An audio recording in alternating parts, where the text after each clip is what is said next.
My mom is the antithesis of trad anything. I remember one day I said to my mom, can we get some KFC? And then my mom was like, we can't afford KFC. Then my mom said, you know what, honey? I'm going to make you KFC. And I was like, what? You can make KFC? She's like, I can make KFC. I was like, that's not possible. I was like, if people could make KFC, everyone would make KFC. You're telling me KFC doesn't only come from the Colonel? How do you have the secret? And we went into the kitchen, and then she fried it, and then we were there, and I was like, wow, my mom made KFC. And I'll never forget, I ate it, and then I looked at her, and I was like, this shit is not KFC. Some of my issues that I deal with in therapy are probably because of that moment. You know when they say you lose trust in your parents? I looked at this woman, and I was like, why would you lie to me? Why would you say you can make KFC when you can't make KFC? And then she looked at me, and then I started doubting myself, because I was like, why would you think your mother can make KFC? If she could make KFC, she would have opened KFC.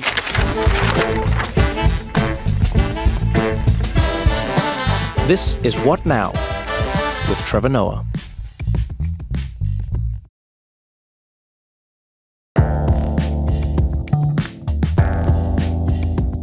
All right, this is going to be a fun one. I know. This is one of those what I call like landmine conversations. Yes. Because everything you say can and will be used against you in a court of law. But it's probably my favorite type of conversation to have. Like my favorite type of topic, because when you say TradWife, so I've been saying that to everyone. My friends will be like, "Oh, what are you doing on the podcast?" Mm-hmm. I say, "We're going to be talking about TradWives." Some people don't know what it is at all, and then I have to explain it. I go, traditional wife. And then as soon as I describe the videos, everyone knows what I'm talking about. Oh, yeah. I say it's, these women they're dressed in like really old school style or dressed up vibes, but then they're cooking, they're preparing like everything from scratch. And then everyone's like, oh yeah. And then they start listing off their favorite ones. And I'm excited to talk about it because I don't know what you're going to say. Oh, you don't even have a feeling about where No, I'll be honest with you. Yeah. I don't. Because this is one of those topics where you could go either way. I'm nervous because I'm afraid to offend people, which I never am, like, in life. So I couldn't be a trad wife because I'm rude. Oh, fantastic. But, yeah, I don't want any of my friends who are trad wife-ish to be upset with me. Wait. So do you think some of the people in your life are trad wives? Yeah. But are they actually trad wives, or do you think they have traits that you would associate with a trad wife? I think they have a lot of the traits. Yeah. I think they are living. Oh my God, are you ready to get me in trouble? Because now my friends. No, I just want to know. No, okay. So I want to know how many of those traits you see in people before you say they are or are not a trad. I know. Trevor, can you see how careful I can see? I've never seen you like this, by the way. I know. That's why I'm like, I wanted to do the conversation, but I've been like, oh God, I don't want to. Okay, so I think there are the traits, but they wouldn't necessarily embrace the label. Mm-hmm, mm-hmm. And then because, I grew up very churchy and very Christian, I know people who are like straight up, man is the head of the household. Right. I'm here to honor him and honor God and raise my children. That all sounds good to me. Keep going. Keep going. Raise my children. This is fantastic. They call their husband like, my mom actually used to call my dad my Lord and Master to piss off my grandmother. That's a family fact. Oh, okay. So, to piss off your, I mean. Yeah, ironically. But like, I especially being like of African descent, even the women who have jobs and all of that embody the trad wife thing. They'd be like, my husband is the head of the household. That's the world I come from. Okay. And I don't want to offend those women because I think there's a way we can speak about them and say they don't have autonomy and they're victims or they're we either make them victims or villains. And I think it's a bit more complicated. And then I have my own personal view on it, how I've chosen to live. How far do you think you are away from trad wife, or how close do you think you are to trad wife? You know what? It's so funny. I have a friend who is like the opposite of a trad wife. So she's... What does that mean? She's not traditional and she's not a wife. But then how are you a trad wife? Well, she's like she doesn't even have any of like the labels. Like she's child free. Okay. She's child free by choice. Okay. She speaks her mind. Yes. She comes from a long line of matriarchs. Okay. She came around. This is when I was pregnant with Obi. She came by the apartment and I was doing something and I did something for Lewis. And she was like, so is this how you keep a man? And I was like, what are you talking about? She was like, you're being so nice and girly. And I'm like, I'm not nice to him because I think I'm a mean wife, right? And she was like, no, I've never seen this side of you. So it was it was, and I think about that a lot. What if you're secretly a TradWife and you don't know it? I don't cook. So I think that takes me out of the equation. It is one of the biggest factors. Yeah, and it's not just cooking. It's cooking like everything from scratch, like from scratch. Yeah, Obi says to me, Mommy, what are we going to order tonight? And then he goes, delivery. And my mom is like, you have ruined this child. So like, man. I don't cook because I find it very laborious. Yes. And obviously I work, but ironically, a lot of TradWives are doing work like that. Like I work outside of the home. You're right. But I think they're actually doing work inside the home because they monetize it by putting it on Instagram. So it's like a lot of contradictions. That's why I'm excited to have the conversation because, like, you know, if you look at it as a topic in isolation, it seems like a really small one. It's just like, oh, what is a TradWife? Yeah. Why is this thing blowing up everywhere? Why do people want to be a TradWife, or why do people idolize or hate TradWives? Yeah. And then it gets into the larger topics of like, what does it say about us as a society, as a whole? And our guest today is the perfect person to have this conversation with, right? Because Anne, I mean, you know her writing. Yeah, I'm a fan of her newsletter. Yeah, no, she's fantastic. So Anne Helen Petersen is she's an author. She is a writer who, you know, she has Substacks. She wrote for BuzzFeed. She also writes for Elle magazine. She's got these fantastic articles that cover everything from politics to celebrity culture, gossip, everything we deal with in the world, essentially, that's interesting, she looks at. And she's been spending a ton of time on the TradWife movement. So it's not just her experience, but like her insight into this world is really, really fascinating. And maybe from your side, you can help me understand this. Like, how far would you say a TradWife is from what people would quote unquote call a regular wife? And I have all the quotes up for this entire episode for anybody who's going to come after me. Everything is quotes from now on. All right, nothing I say is my voice or my. But yeah, Anne, welcome to the podcast. What would you say is like a TradWife versus a regular wife? Yeah, you know, well, first of all, I'm glad that we're coming into this with the ambivalence that we have, right? Like there is so much contradiction, there is so much complexity. And I think I often have conversations with people who are like, oh, obviously these women are evil, right? Or like they're the you know, or they're ideal, right? So there's just not a lot of in between. So the way I think of it is there's actually like these bigger buckets of TradWives that we can think about, buckets of TradWives. There are, I think, the OGs, which are absolutely women who are deeply, deeply invested in either evangelical Christianity and its vision specifically of the future of America. And I would also put a little caveat on there and say like white evangelical Christianity. And there, some Mormons are kind of in that bucket. So a very famous TradWife who has never, ever claimed the moniker TradWife is Ballerina Farm, who has been in the news a lot lately. Ballerina Farm is the moniker, the handle for an Instagram account that is run by this woman named Hannah. She is married. She was a ballerina, thus the ballerina part. But she was married to, or she is married to the son of the founder of JetBlue Airlines. Oh. And they're Mormon, and they have, I believe, 8 kids. She also is a pageant queen and recently competed in, it's like Mrs. America when you're married. Yeah. Mrs. America. Very shortly after giving birth to her most recent kid. But so she, like the aesthetic there is very aspirational. That's so Ballerina Farm. So I've gone on a deep dive in the, like my Instagram algorithm is trash now. My TikTok algorithm. I just need to start brand new accounts, just so you know. Yeah. Because everything that I've now like researched for this conversation has led me down a deep path. Now all my explore page is like random white women in the middle of nowhere milking a cow for their children's breakfast cereal. Yeah, or like coming to, like they're putting together like their homeschool yes elements for like 10 kids. Yes. And then there are people who just want to live like a 50s housewife. And that is different. Right? Like they do not have the religious component. They do not see this as God's plan for the world. They are not necessarily invested in the more like white supremacy components of this, but they would like to spend all of their time doing things in the domestic sphere. So that includes homesteading, right? Yeah. And like the aesthetic of homesteading that's very popular. That includes not working for pay, right? And I think that is the part that people are actually attracted to, who find themselves fascinated by these accounts and find themselves continually going back, or like, why do I keep following Ballerina Farm if her life is so distant from mine? Yeah. It's because I think there is some sort of fantasy about, well, what if I didn't have to do all of the things all of the time? What if I got to focus on these parts of being a mother, of being a partner, of being a person in the world that felt fulfilling to me?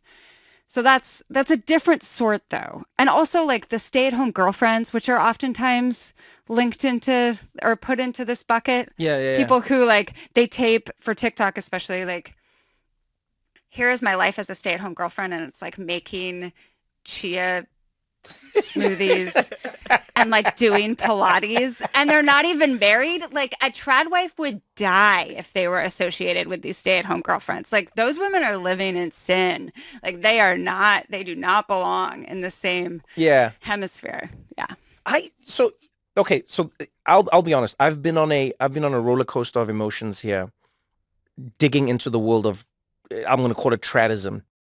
You have because like when I first watched the videos, my first thought was, this is evil in some way, shape, or form. And the reason I thought that is because of, I guess, like my indoctrination, like what I've seen in movies and things. So it's these videos, it's a static shot. It's a woman who's dressed impeccably, but like really made up in a kitchen. Yeah. It has a Stepford Wives vibe to it, So it's like, every morning I try to make cereal for my children. Granola made from scratch. I pick the almonds from the soil. And you watch this and you're like, oh, this is evil. This is the devil. But then when I like, like Ballerina Farms and I watched a few more videos. Then I was like, do I hate this idea? And I'll tell you where I'm coming from, because I see your side already, Christiana. I'm not saying do I hate this idea or do I like it as a man. I'm not saying that. What I mean is there was something strangely liberating in the idea of somebody just living a simple life where there are predetermined outcomes or expectations for what you need. Because I don't know, I have this feeling oftentimes in society where I go, in America, I feel it more than most countries. But I don't know about you. I hate the fact that we don't know how much we're supposed to do and sort of what we're supposed to do. You mean the rat race? Yes, the rat race. The rat race, yeah. How much money do we need? Yeah. Okay, how much success do you need? When is it done? When is it achieved? When is it finished? Are you successful? Oh, you didn't get your master's? Oh, you didn't get your PhD? Oh, this is the only house you've stayed in? This is your only car? This is the only vacation? Like, when does it end? And when I was watching these videos, there was a simplistic completion that I enjoyed about them, where it was like, all you have to do is wake up every day. All. No. I'm saying this is what I mean. What I mean is, I'm not saying it's easy, but it's not infinite. But it is infinite, because there's always more kids. There is, and because there isn't always more kids. There is, because then you become a trad grandma. Yes. The labor never stops. This is the thing. Okay, now I'm jumping ahead. Go. Now I'm revealing myself. Trad wives never get to retire. That's the thing that breaks my heart. So now about the role, because it's a beautiful role. Okay. But your husband who goes off to work in the world, there's a day he's going to have his retirement, and the expectation is you get to play golf, you get to see your friends more, maybe you're on a board somewhere. A trad wife is still going to have 3 meals on the table every day. She's going to have to look after the grandchildren. Okay. She's going to have to look after whoever. Wait. But if she's looking after the grandchildren, who's looking after the children? Maybe I don't understand the her children have the... Because you guys are clearly on like the final stages. You guys are like spoiler alerts. No, I know. There's so many... I'm on season 1 of Trad Wife. In season 6, there's different options for a trad wife. There is the trad wife to divorcee pipeline, where you lose because you can no longer have children, or your husband's left interested. A lot of trad wives, honestly, are starter wives, even in very Christian circles. The man looks at her and he's like, I have nothing to speak to you about because you're with kids all day. And I'm in the world as an adult, and, adult socialization is important, Trevor. You get to have certain types of conversations. And this woman has spent the last 15 to 18 years raising children, and he feels she limits her, or maybe her body is broken down, because it's what children do to your body, because they're fucking evil. And 10 children. 10 children. 10 children. They've had so many children. Does something to your body. and they say, you know, I need a new wife, or maybe she dies. Like, you know what I mean? This is a real life. No, I'm with you. You know, in Africa, you see it all the time. I'm with you. I'm with and the woman dies, or the woman's gone, and he's found someone else. But what this woman has done, which is an incredible thing, take care of the home for like 18 years. You can't put that on your resume. So if you go into Amazon warehouses all over this country, it's full of women who embodied TradWife ideals, whether in a secular or Christian way, and they now have to fend for themselves, make minimum wage. They have no retirement. They have no 401ks, and they are like having to work. So I'm saying that's one outcome. I'm going to challenge both of you on this. And this is me playing a little bit of devil's advocate. I know I'm the only guy in the conversation, so my job is also to like spice things up. But I talk to many men, old men, who will say the phrase to me all the time. They'll be like, Trevor, let me tell you something. Happy wife, happy life. You make sure your wife is happy and she says something and you say, yes, love. Yes, darling. What else do you need, honey? And your life will be smooth. And some of those guys, to be honest with you, are like trad husbandy. Yeah. Right? Sure. Like the way they live their life is they go, I wake up, I make sure the family's up as well. We have breakfast. I kiss everybody goodbye. I go to the office. I work my ass off. You know, I come back home and then I smile and I have dinner with everyone and then I go to bed and I do it again. And they tell me where they want to go on vacation. They tell me what they want to eat on Friday night. And that's all my job is. And I go, isn't that like, you know what I mean? Anne, after you. Well, first, I just want to differentiate between stay-at-home mom or stay-at-home parent and the ideology at work with with a lot of these women, which is that they really believe that women should not have power, right? That women should not be educated. Oh.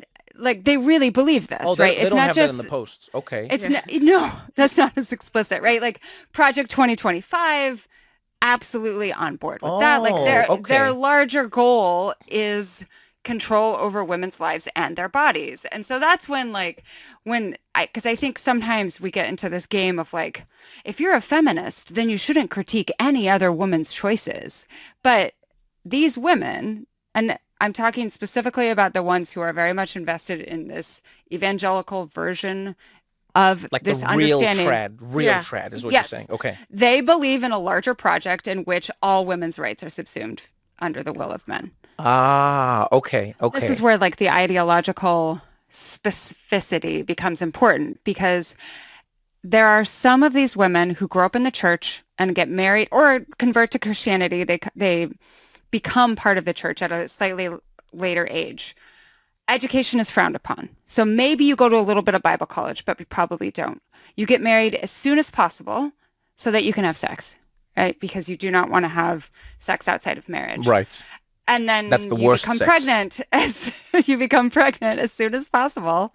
And so a lot of these women have incredibly little in terms of formal education. And if they were themselves educated in a traditional home, they were likely homeschooled and did not have a great foundation. I'm not saying homeschooling creates bad education simply because it's homeschooling. A lot of these curriculum practiced in these homes is almost like, I've heard tradwives who've left that lifestyle call it a form of educational abuse, right? Because they learn so little and it equips them so poorly. So let me ask you this then. What you've just described to me now sounds cultish. It sounds oppressive. It sounds terrible. This is not what I see on my feed. Like my feed, it looks sexy. It looks fun. It looks rewarding. It looks engaging. So help me understand this. How did something... Because if you just sold that to me now, no one would buy it. Why is that trending now? Like, why is that huge on TikTok? Is like now. We're talking about today. Yeah. You know, this is not like a Facebook trend. Yeah. It's a TikTok thing that people are loving. Gen Z are loving. That's what I mean. Gen Z are loving. So why is that becoming popular now when it has all of those negative side effects that you're talking about? Do people not know or do they not care? I have so many thoughts on this, but as a millennial woman who has a lot of friends who have chosen to be stay-at-home mums who are super progressive, very educated, the workplace is really hard. People are burnt out. So I speak to friends and they're like, why work for 10 men when I can work for one?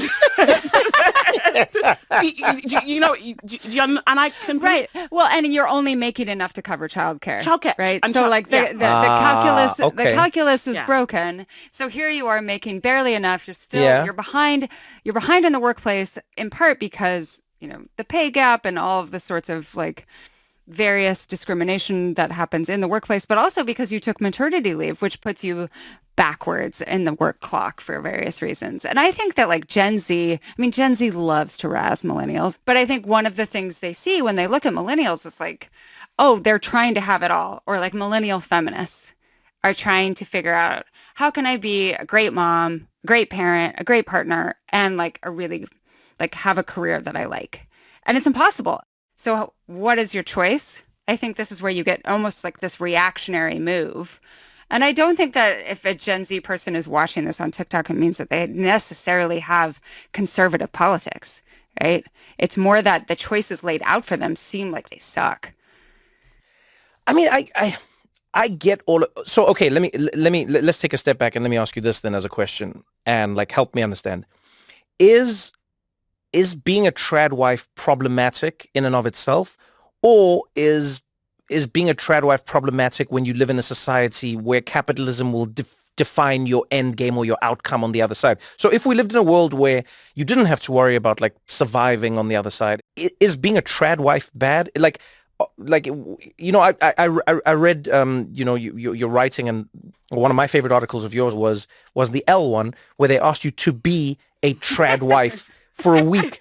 And forgive me, because I guess maybe I've never done this. I couldn't believe that you were like, I can't do it. I was like, a week? This doesn't seem difficult for a week. All you have to do for a week is like serve someone and just like, no. And just be, okay. Well, my editor was like, yeah, try it out for a week. I was like, oh yeah, this will be fun. And then as I sat down to like figure out how to do it, I was like, first of all, I really can't lose a week of income. Like that's not right.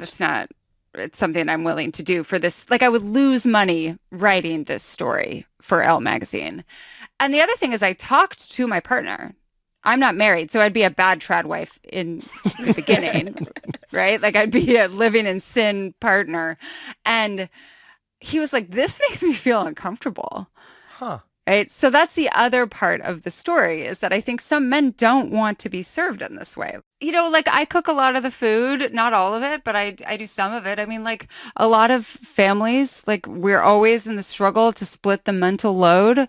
But I don't know. I just like we couldn't get on board, and it turned out to be more interesting to write about like not being able to do it.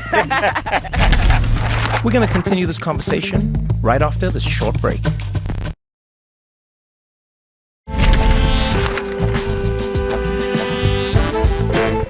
Okay, because when I was going through it, I'm not going to lie, I was like, this is a little sexy. It seemed, I'll tell you why. It seemed to me like people were like living out some sort of fetish vibe.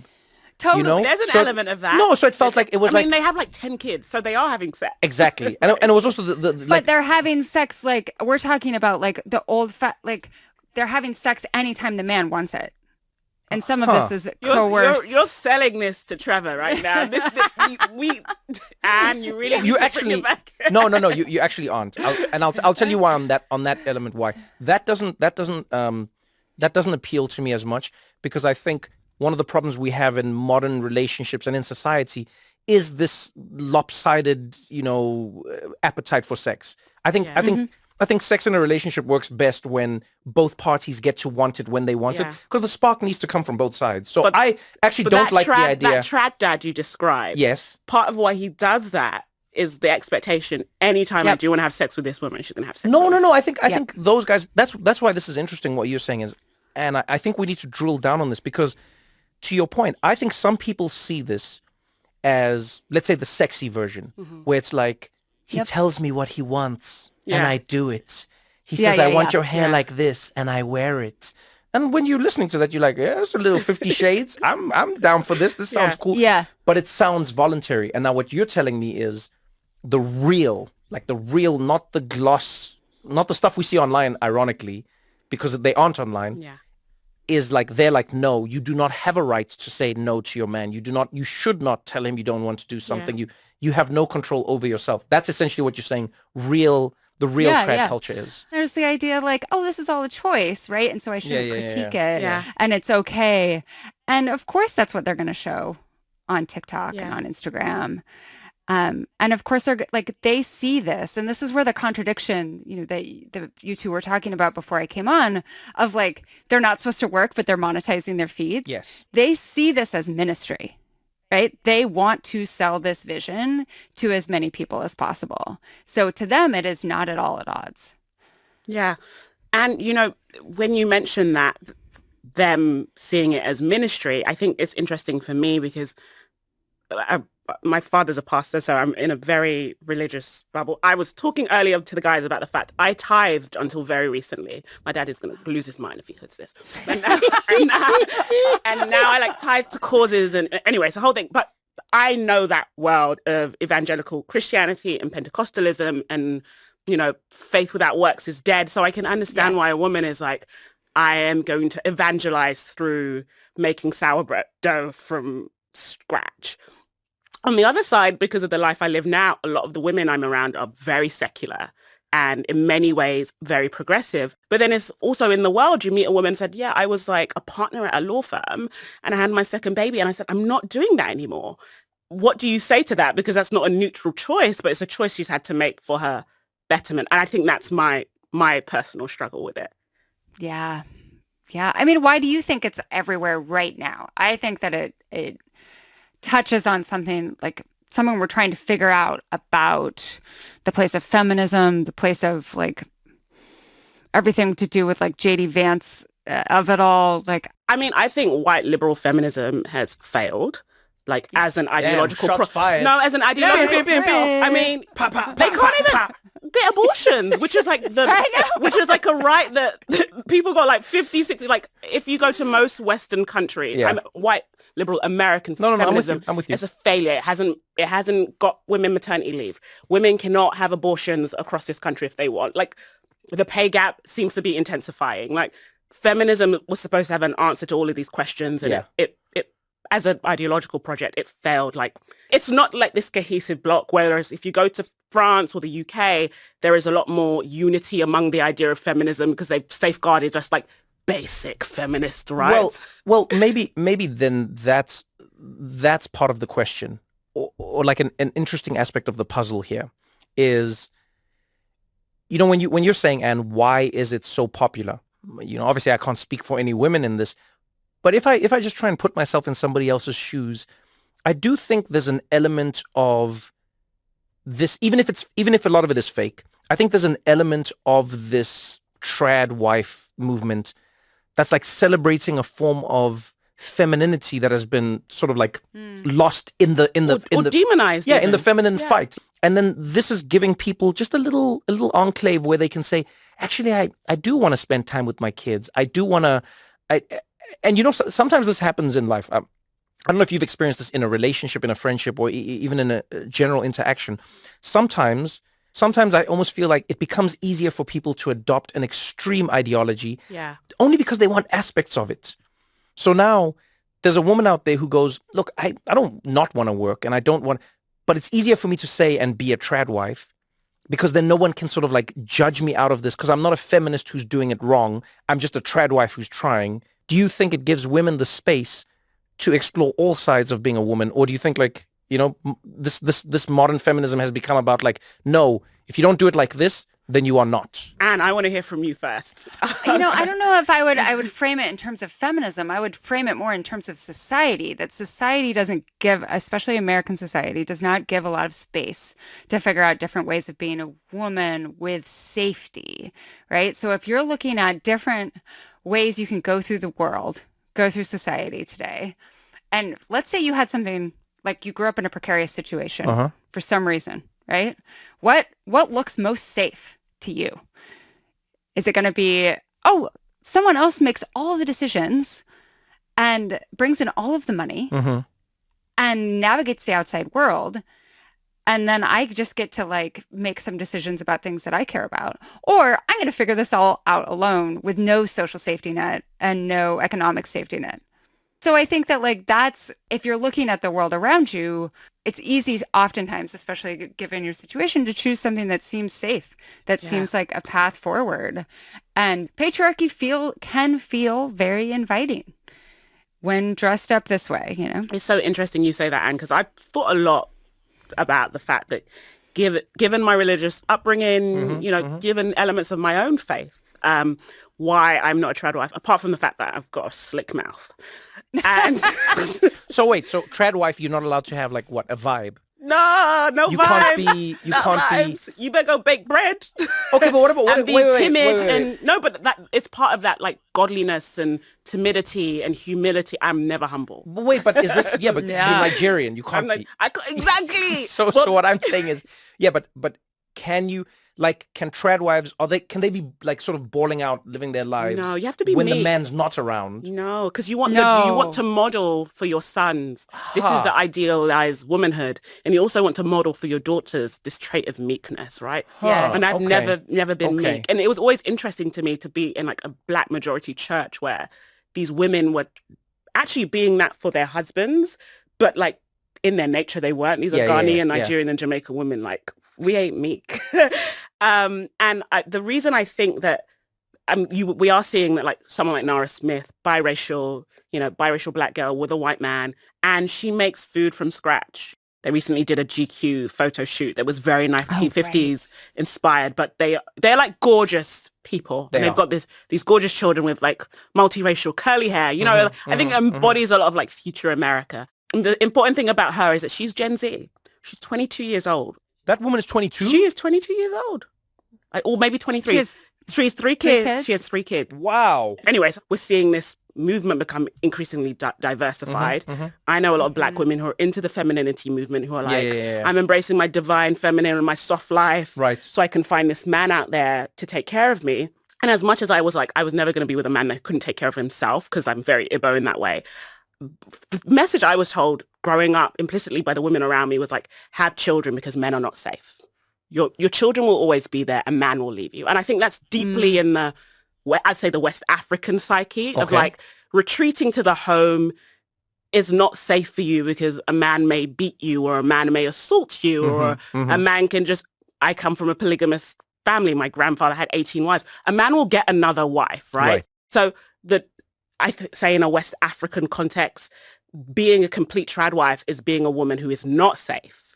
Whereas I can see why in America, the domestic sphere can become something that is safe because America's such a capitalist hellscape. Yeah, but this is what I mean. Okay, so let me ask you both this because, you know, Anne, reading your story of like trialing tradism, you were allergic to it on all levels. One of the big ones was money. So then let me ask you both this. Let's say we took money completely off the table forever. You would be fine. There is no issue My whatsoever. Heart just dropped. I love money so much. No, but forget it. Money's out of there's no money. Don't worry about money anymore. Don't worry about money. Okay? We live in a moneyless world. Okay? Does being a TradWife become more attractive to you now? No, not for me. Okay, so not for you. No. Still no. I'm just going to keep throwing things out and then I want to see where I get you. Because I don't want to lose power. Okay, wait. So money, no problem. Still no for you and no for you. Well, but so like, then all I would just do all day would be doing stuff for the home that also served my partner. Like, I would be okay with it if I could just like garden. Like I could do stuff that I wanted to do. No. You're not understanding. I now see why you would be a bad TradWife. You're not listening to my commands here, Anne. I'm saying you're tasked with everything, but you don't ever have to worry about money. And I mean ever. Even if the man disappears, the state or the entity will look after you. So, Christiana, you're not in. No. Okay. I mean, it's about the safety, but it's also about like. Is it the dresses? What if I said no dresses? No, I want the dresses. That's the part that's getting you like me. the dresses? Oh, I love the dresses. Oh, geez. Okay, I like the clothes. Okay, so it's not the clothes. Yeah. Not the clothes. I'm trying to understand also, what it is. Do you know what it is? It's children. I cannot be with my children all day. I love them dearly. You make children. I know, but I don't want to be around them all the time. especially my own ones. Most people don't. I don't even think these trad wives want to be around their children. Wait, before you say that, let me pitch you. So now here's where I'm going to pitch you something else, because I'm truly trying to like think of how to get this back into society. But I think one of the biggest things we're struggling with now in society, and we have been for a while, is our village is shrinking. Yeah. Right. Mm-hmm. And I think humans need a village more than anything else. Right. And as the village shrinks, people struggle to find ways to connect. So what if I traded with you? What if I said, okay, trad is still on the table, but now you would be in a village. So your kids wouldn't always be your kids alone. You would be in the village. There would be other trad wives around. The kids are running around doing their thing. Am I getting any bias here? No, because I actually like using my intellect. I like the idea of like my home should be my retreat. Because when you play video games, but Trevor, I'm just. Have you played video games? Are complicated. I'm so bad. Video games. That's a lot of intellect that's required. No, I just feel that like if by becoming a trad wife, the domestic space also becomes your workspace, right? Yeah. And for me right now, my home, as much as my kids exhaust me, yes, I get to go home and we have a break from each other and we have this. Okay, this is the reset. No, this is and we start again. And I love that I get to do this. This is a job. It's with a friend, so it doesn't feel like a job. So I feel like I'm cheating, but I get to have conversations like this, speak to you, Anne, and write and use my mind in a way that I think is important just for like, I don't know, Maslow's hierarchy of needs, just higher state of development and consciousness and just using this thing we call our brain. And I think that's important. And I do feel like all my friends that are trad wives / stay-at-home mothers, they talk about like the mundanity and how it's so repetitive and how they do miss the little interactions that you would have in an office, like when you're going out to make coffee or like just the things that I think make an adult human an adult human. People miss the office affairs. I see what you're saying. I'm stealing the office copy paper. You know, there's like these different things that we do, and losing that, I think it's a big part of my identity. Yeah. And my identity would just be subsumed into being Lewis's wife and the mother of my children and then someone's daughter or someone's sister. And then what about that big other part of ourselves? Okay. Imagine you couldn't do comedy, Trevor. No, you had to look after kids all day. No, I understand this. You know? Now that's why I'm digging, because what I've been trying to understand in this is not what the bad side of it is. Let's for a moment put aside, people being oppressed or not having their freedoms. What I struggled to find even in the article, Anne, was I was trying to understand like what your allergic reaction to it was. But to what Christiana is saying now, do you share the sentiment, or was there something in addition to that you thought to yourself, by doing this, I'm giving up X? Well, being a nanny for infants is what actually convinced me that I shouldn't be a parent. Like, I love kids. I don't want to be them all around all the time. And it was like, I know that it's different when it's your own kid, but like it gave me such a taste of how mundane the day can be when you have absolutely no one to talk to except for a 6-month-old, right? Like, it's just you. And this was in a wealthy community, like just me walking down the street, waving at other nannies, right? And hanging out with a 6-month-old. But I think that for me, so much of it is about like that fear of not having a future. And this is something this has been a recurring thing in our conversation, right? Is like, what happens when the man leaves, right? Like, where is your life raft? Yeah. If you've never had a chance to make it. And then the other thing that I keep thinking about is if we flip this on you and we're like, do you want to cook all the food and take care of the babies? It's like some men I know would say, yeah, I want to do all that stuff. But they also still have the benefit of living in a society where they are praised immeasurably for that work and for that decision, and where they still have all of the power. So like that, it's almost like an unfair thought experiment, because we can't even flip it around and be like, well, would you like that? You're like, yeah, I would love to live in a society where I get to do the caregiving that I want, but still have all the power. Don't go anywhere, because we got more What Now after this.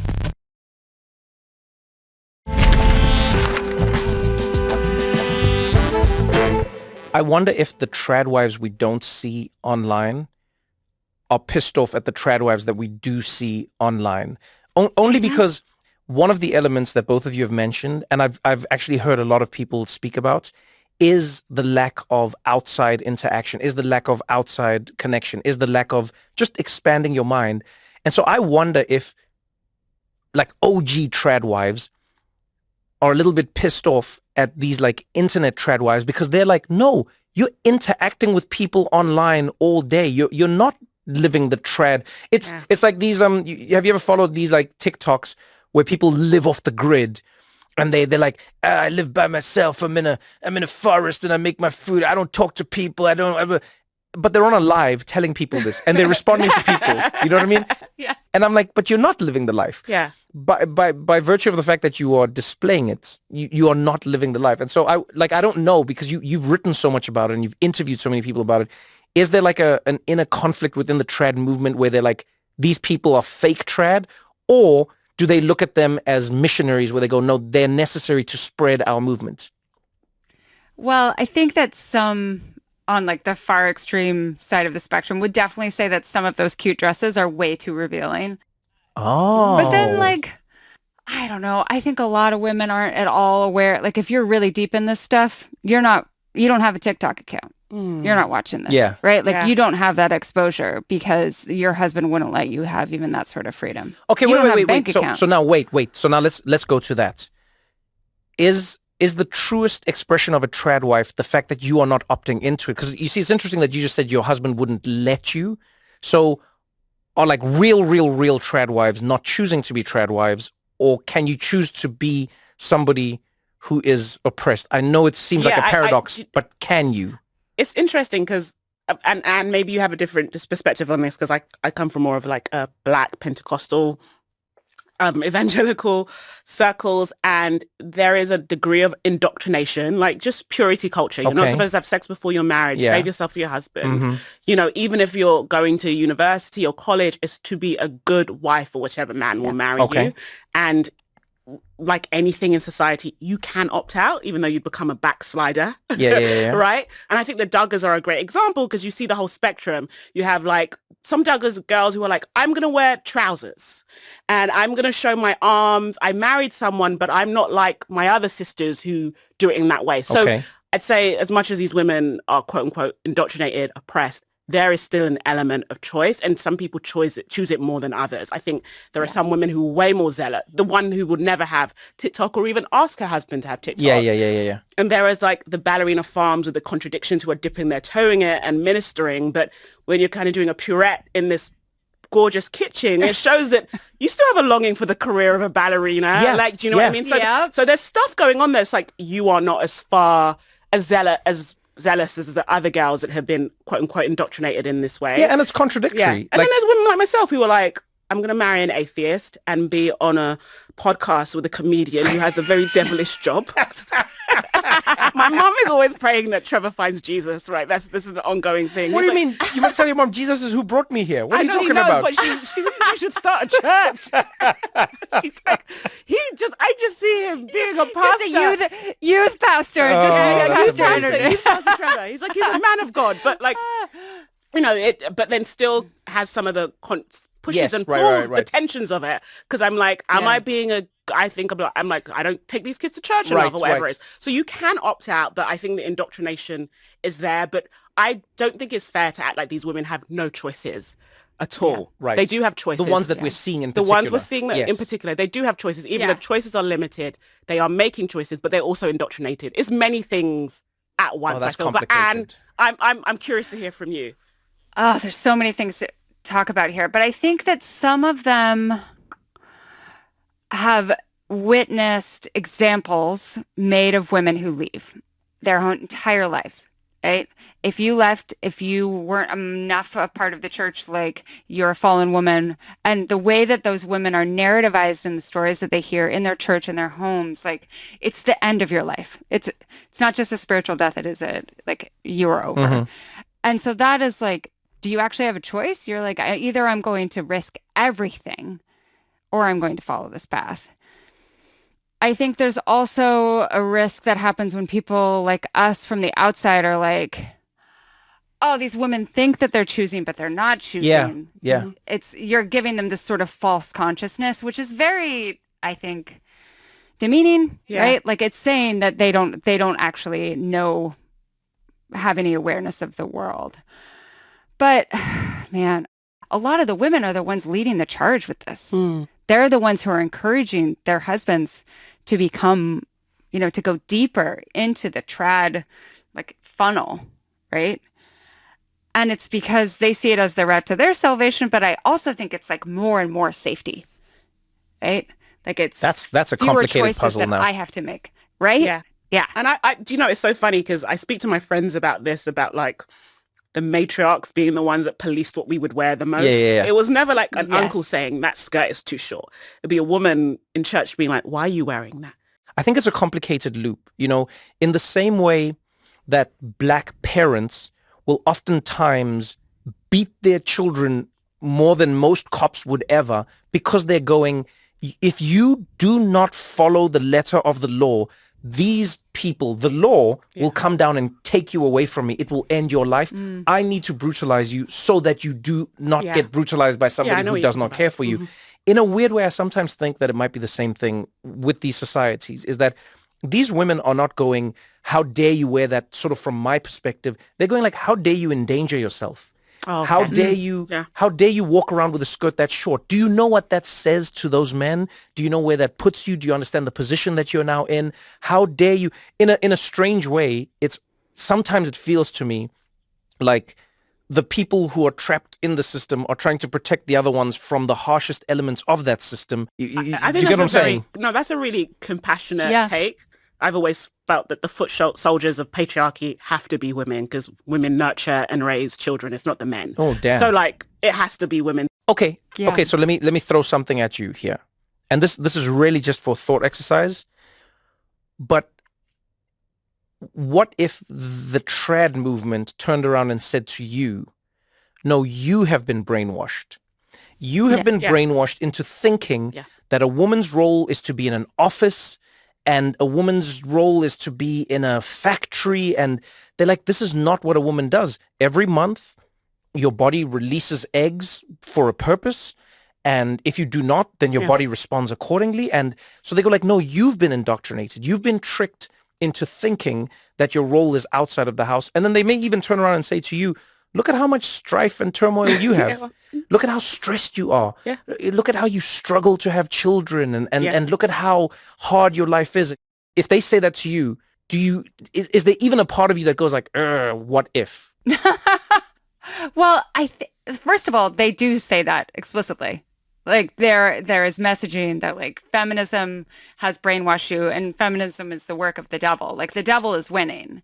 And I don't ever attribute any of my misery to feminism or the idea that like women have rights, right? I'm not talking about white feminism specifically, but like the idea that women should have rights in society. I attribute it to the way that our government works, right? The way that humans sometimes function, the way that we have difficulties thinking in terms of long-term planning. Our addiction, particularly in America, to individualism. Like those are the things that come to mind. Never like, oh, I was sold down the river by like the right to vote. I mean, voting is stressful. Yeah. You have to admit it's a stressful, you know what I mean? Not in Washington State. I get the envelope in the mail. Just check the little box. Let me ask you this on a political level. At the beginning of the conversation, you said there's a reason this is bubbling up now more than ever. And it's true. I'm assuming trad culture didn't start yesterday. I'm assuming it's been around for a while. I'm assuming it will be around for a while. But the trend has really gotten steam. The trend is really moving in a certain way. And I'd love to know, as somebody who, obviously works in this space, but explores many others, how do you think they tie into each other? Like, what is the seduction that they're using to bring people in? Like, why is that resonating with anyone? The idea of what is a real woman, or we need to go back to the way women were. Why is that connecting, if it's not true at all, or is some of it true? I think women are exhausted. And I think that has only become more true in the wake of the pandemic.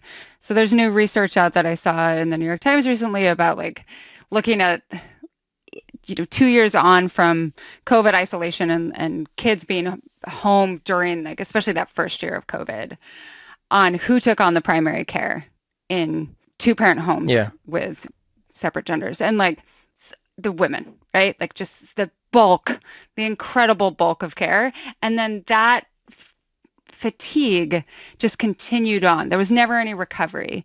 Right? So they had people develop caregiving burnout, but also work burnout, like all of these things together. And then we just never had any sort of way of coping with any of that. If anything, parenting norms have become even more intense in the last 4 years, especially as people have anxiety over like learning loss and these things that aren't actually real, right? So like everything all the time.